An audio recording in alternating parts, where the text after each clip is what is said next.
All right. It's been an eventful, I guess, 6, 7 weeks since I was last up here. I think that the first thing I want to do is, commend the Oklahoma City Thunder in the series that we played against them with some very high-level basketball. And I think that they've put together a heck of a squad. Clay, Sam, Mark run a heck of an organization. So they're going to be a force to be reckoned with both now and in the future for sure. Since I was last up here, like I said, a lot has transpired. Very proud of the group and the way they came together over the last 6 weeks or so. I think that there was perhaps some confusion and some doubt around the decision making, and especially the timing of it, which I completely understand. But I am very proud of the way the group came together in some very difficult circumstances, and I am proud to say I thought we squeezed a little more out of the season than the direction that we were headed 6 weeks ago. But when you have the roster that we have, anything outside of a championship is, not acceptable. And we're going to get to work on addressing the issues that we think that we're facing as a squad, as a team, as an organization. I think that some of those, the issues that we're facing need to be examined very, very carefully, thought through very, very extensively. But I also think some of them don't need to be overthought. It's a very difficult balance that I've kind of come to in my own mind, which says, don't overthink it, but don't underthink it. And so there are certain aspects that I don't want to overthink, but there are certain aspects of upcoming decisions that I want to think through very carefully, take my time with, and I'd be extremely naive if I didn't solicit some outside opinion. But one of the things that I am very comfortable with, and hopefully our fan base has seen, was how the players came together and really rallied around our coaches and our coaching staff. And so we're going to be moving forward with David Adelman as our head coach, moving forward for next season and beyond. I think that the way the group really rallied around him, and not only a different voice but a different style of communication, was fantastic to see. And so we're really excited about him, both what he's shown over the last 6 weeks, and then having a full summer, a full training camp, and a full year to get things under his belt before we go back at it again this time next year. Like I said, on the front office stuff, I want to take my time a little bit more. Ben Tenzer's done an unbelievable job over the last 6 weeks getting things reorganized to a place, along with the rest of our staff. But Ben's been with us for a very long time. I want to solicit his opinion. Tommy Balchitis is in our front office. I want to solicit his opinion because these guys have seen the ups and downs through thick and thin over the last 10+ years. And then I'm also going to be soliciting some outside opinion. So there's going to be an extensive process from a front office standpoint. But a lot of our roster is locked in from a contractual standpoint. Right now, we don't have a pick in the draft, but we're going to be very active in exploring how we can improve around that, as well as free agency. So it's all systems go. And that all being said, I'll open it up to questions. Josh, understanding that you do have to make those hires still in terms of basketball operations, Nicola said after Game 7, basically pointed out that the remaining teams are deeper, playing longer rotations. I would say that the sort of stylistic optionality OKC had was a pretty big factor in that series, in addition to the fresh bodies that they had.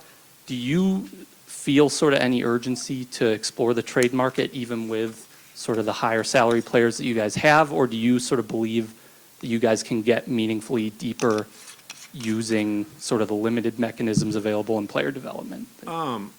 That's a great question, multifaceted, and I hope I don't dumb down the answer too much, but I'll say there's an urgency to improve the team and the organization everywhere, whether that's via trade, via draft. Right now, I think that having a cohesive organization from coaching staff to front office is our main goal. I think that first of all, I heard Jokic's comments loud and clear. I think that I was thinking that before those words came out of his mouth. Just in how the playoffs have, if you're watching the games, you can see yourself, as well as watching our games, you can see where we leaned on a lot of guys for a lot of minutes in big time moments, and that has a cumulative effect that when you're playing 7-game series, that can wear you down.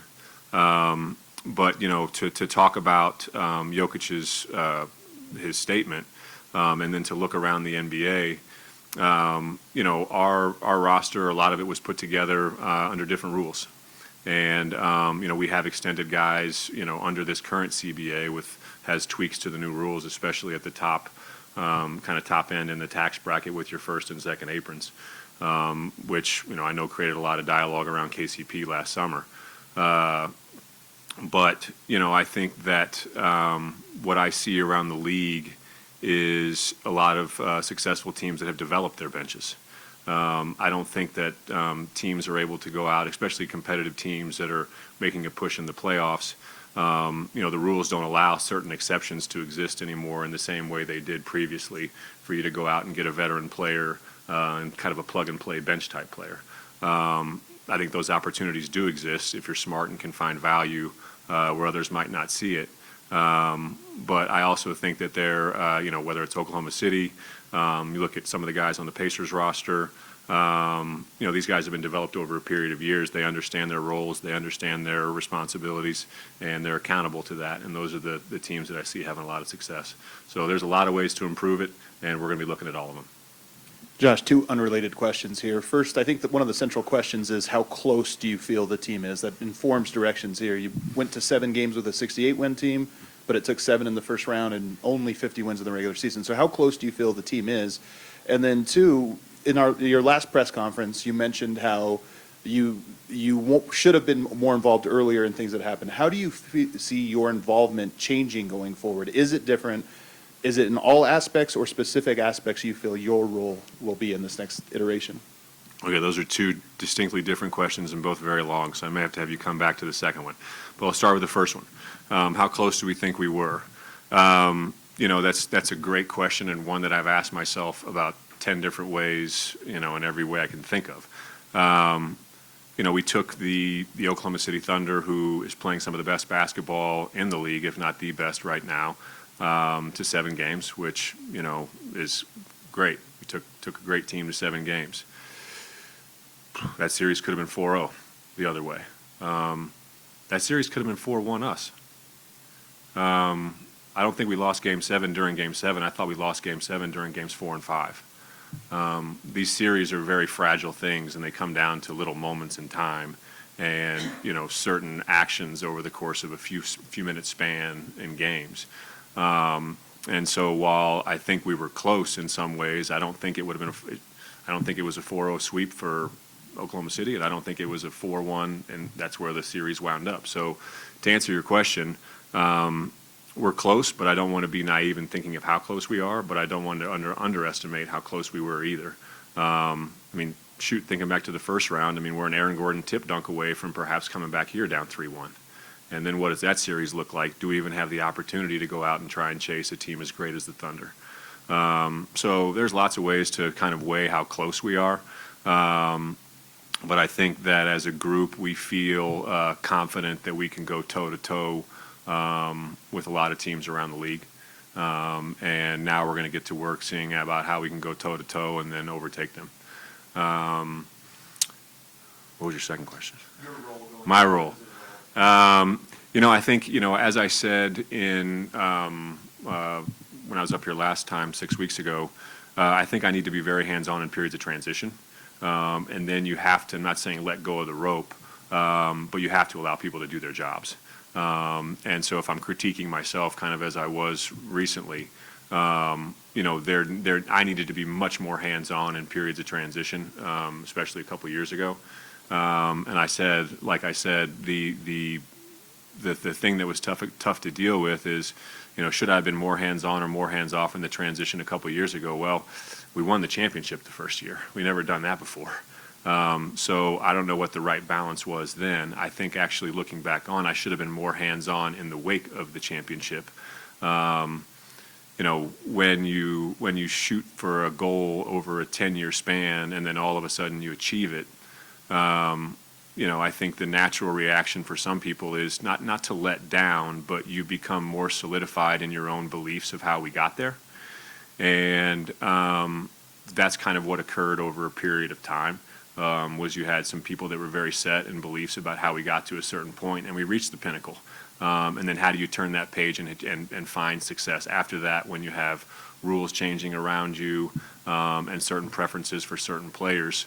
And that's where I think I can help come in and provide a larger organizational, I guess, vision of where we are and what I refer to as the 1, the 3, and the 5 is, what are our goals for the next 12 months?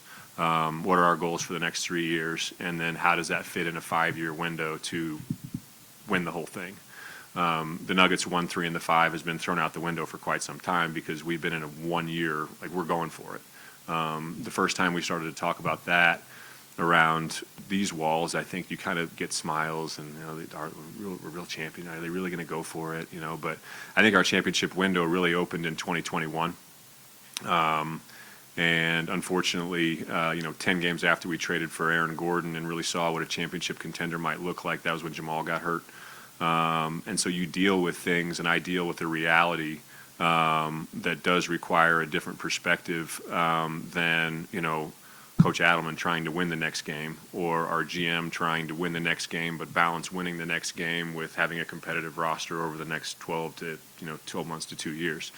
And so, I'm not sure if that's an exact answer, Adam, but I need to be more hands-on in the moments of transition while also recognizing when I need to take a step back and allow people to do their jobs. It's a delicate balance, one that actually requires the art of just reading people. And I think that was, I'm not saying it got away from me under our previous, management and coaching staff, but I should have recognized certain human elements that were going on that could affect the group, later on. Josh, over here on your right. I have kind of two parts of the same question. Joker said last week, or after the last game, that the head coach decision was above his pay grade.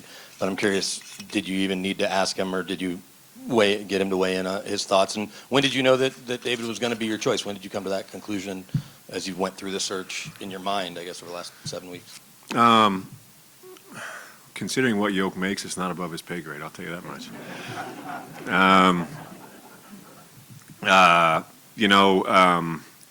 Part of the thinking of making a change when we made it was to give David a chance. I've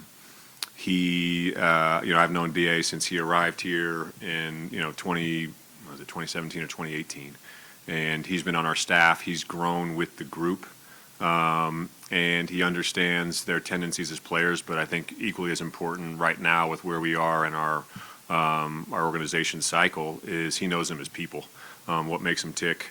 And I think, bringing in somebody from the outside, while I was very open-minded to it initially, I saw the cohesiveness of the relationships on the human side. And I think that's a big factor in where we're heading with this group now and getting the most out of them. When did I know he was the guy for the job?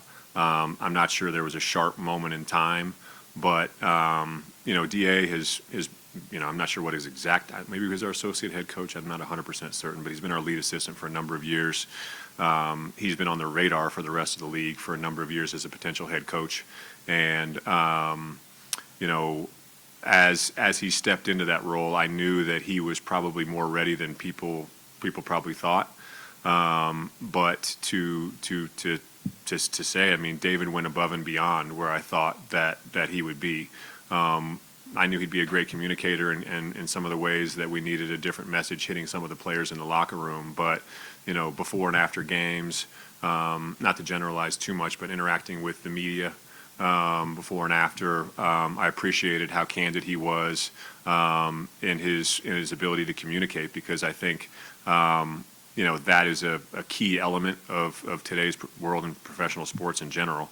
And I thought that he's able to thread the needle between challenging people with direct communication while also encouraging them almost at the same time. And accountability was a key message of our last 6 weeks. And for sure, I think that was a key thing that he kept, at the front of his mind as he was trying to, battle some of the best coaching staffs and teams in the league, was just holding guys accountable. And that seems like a simple principle, but stepping into that on the fly was very difficult, and I thought that he did that admirably. Josh, because of the standards you've created and you won a championship, anytime this team now doesn't win a championship, it's considered that another prime year of Jokic has been wasted. How does that land with you as you're trying to weigh the urgency of winning year to year in that vision? Absolutely. And you talked about the bench maybe not being able to get a veteran. How does Coach Adelman figure into that, the draft and development piece, if that's going to be a big part of creating depth that's clearly necessary? Yeah, I mean, I think that, we're going to get into some of those conversations. The first thing I wanted to do in the wake of losing on Sunday was just give everybody a couple days off and kind of refresh their minds and their bodies a little bit. But yeah, I mean, I think that, organizationally, DA is going to have a lot of thought in those type of moments, conversations, decisions, and how it plays out. Because, what I say and what I learned from some very smart men a long time ago around professional sports is like, the head coach's job is to win the next game. And, there's organizational context about building towards something greater, but when it really boils down to it, the head coach's job is to win the next game, and that's where it becomes difficult. Balancing the development of a younger player, giving him minutes, letting him play through mistakes with winning. And that's a very difficult thing that, I think every coach struggles with, and it's something that DA, myself, and our front office are really going to have to put our heads together about, because letting guys play through mistakes is a big part of development, and that doesn't necessarily match up with trying to contend every night. So how do we strike that balance to achieve our maximum ability come mid-April? I think that's the main goal of the organization is how do we strike the balance between developing players, winning games, getting where we need to be come next April to be hitting on all cylinders with a rotation of perhaps 8-9 guys that can really give us minutes and know their roles and hold them accountable in that. Is it fair when people say they wasted a year of Jokic's prime? I mean, whether it's fair or not, it doesn't matter to me, because if that guy's on your roster, you have a chance to win it, and you should be going for it. And so, we've been saying that for a long time, even before he won his first MVP. But I think now it's unavoidable how good he is. And do I feel any sort of weight, or however you worded that? I feel more weight than anybody, because one, I want to do right by Nikola Jokic, the Hall of Fame basketball player, but Nikola Jokic, the person, is spectacular, as I think most people in this room probably know. And on a personal level, as a group, there's no one that we want to do right by more than that guy. And as long as we're all on the same page, which we are, we're going to keep plugging away together. Yeah. Josh, is Coach Adelman going to be responsible for assembling his own staff, and might there be some changes with his current staff if that's the case? Yes. DA is absolutely going to be given, the ability to pick his own staff. One of the reasons why we wanted to make the decision now and move forward with him as our coach was to give him the ability to build the staff that he really wanted. That's on one side of it, and then also to allow direct communication in as short of amount of time as possible for the people that we may not want to keep. I think that going back to one of my things that I said in my opening statements is not to overthink it or underthink it, but I think that we need to reinvent ourselves in a way, but not reinvent the wheel, if that makes sense. So giving DA the opportunity to get some fresh faces, really get the people around him to support him in the areas that he thinks he needs, is going to be vital for our group going forward, for sure. You mentioned organizational cohesion and alignment. As you look for your next general manager, I'm curious what else you're looking for in that hire, and how or if you feel it's important to get a fresh set of eyes on the state of the organization. There are a lot of different traits that go into different general managers, presidents of basketball, however you want to refer to them. But it's about finding the right mix. And yeah, I mean, I think, to back to my point, it's like I've promoted from within for several cycles now. Am I going to do that again? I'm not 100% sure, but I know we have some very capable people in this organization, and they've made me rethink a few things that I've already been thinking myself, which is great. I don't want an organization where everybody agrees. I want everyone to challenge people, and then when the door opens and we move out, we're all moving in unison. But like I said, I would be naive if I didn't think about soliciting opinions, outside these walls, whether that's from some of my own basketball contacts or hiring a firm that perhaps might be able to, give me a list of some of the brightest upcoming minds in the league. But I got a lot of great relationships around basketball. I'm going to be leaning on them heavily. I've already had a lot of people reaching out. I think that, the way that our players responded over the last, 6-7 weeks or so, really told the world that, the Nuggets job, whether it's coaching or front office, is a really special one, and especially with where we are right now. So, the pressure, back to, the question about the pressure of, a team with Jokic or trying to win the title, we embrace it. 10 years ago, we would have been killing to be in this position. And this was our goal, to be in this position, to be having this type of pressure year in, year out. And so, to be here and finally feel it it's a lot, but it's energizing, and it's right where we want to be. Josh, in the back, way back with the cameras. Yeah. Sorry. What was the conversation like with David when you told him that he was going to get the job, and what was the reaction from players if you told them in person that he was going to be the coach? There was as you start to have these conversations, it's impossible to kind of keep them in-house. And as I was walking in, I was alerted that it's kind of starting to break. But we sent out, as I was kind of coming in, I would have preferred to have been able to just talk to you guys about it. But the players are all receiving messages now.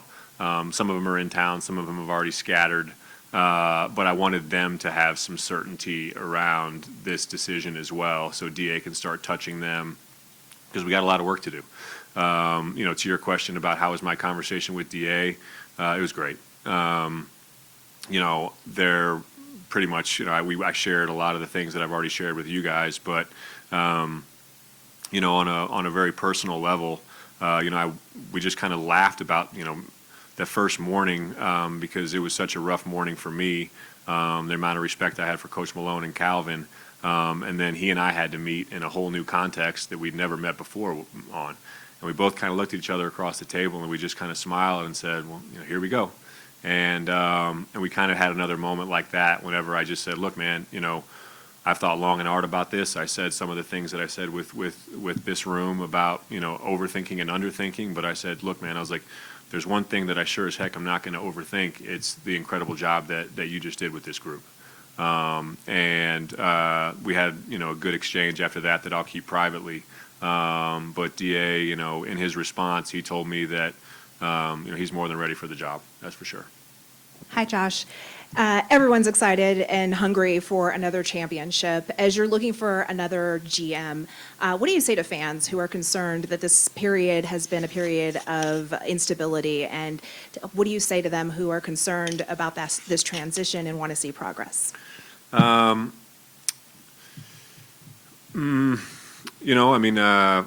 just stick with us. Hopefully these are the same fans that have been with us for the last, lot longer than just the last few years. So they've been on a lot wilder of a ride than just, bouncing out in the second round.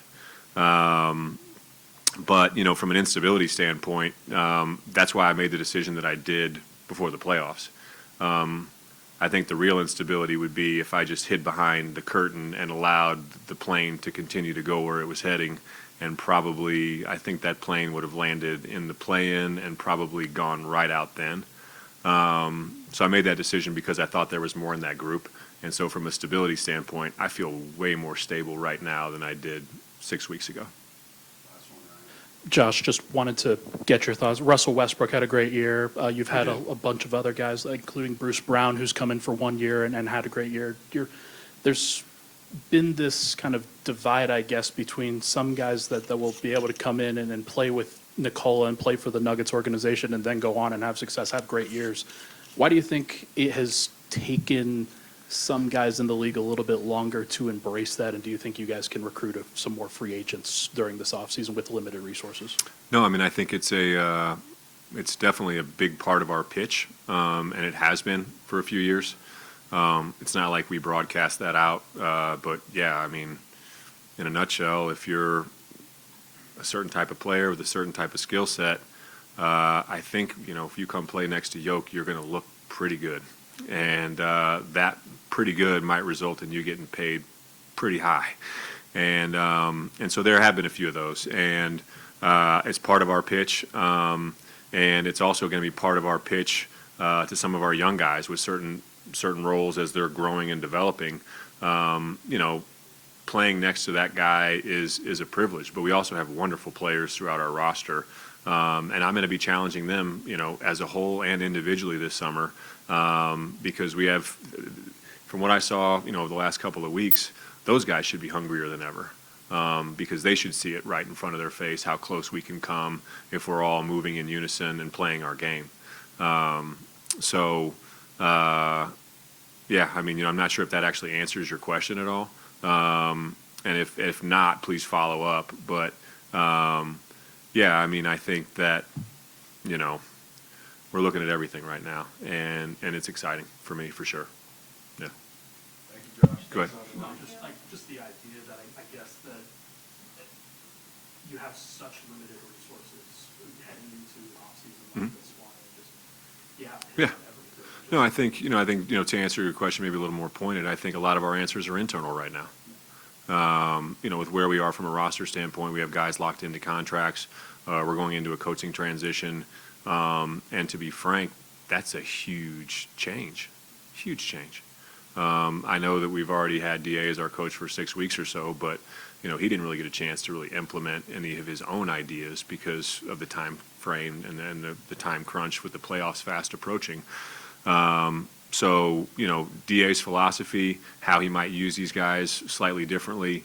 There's going to be a lot of big changes throughout our organization already. And I think that these players are already going to be excited about, what they experienced the last few weeks and what that might hold for them individually going forward. Thank you. Thank you, guys.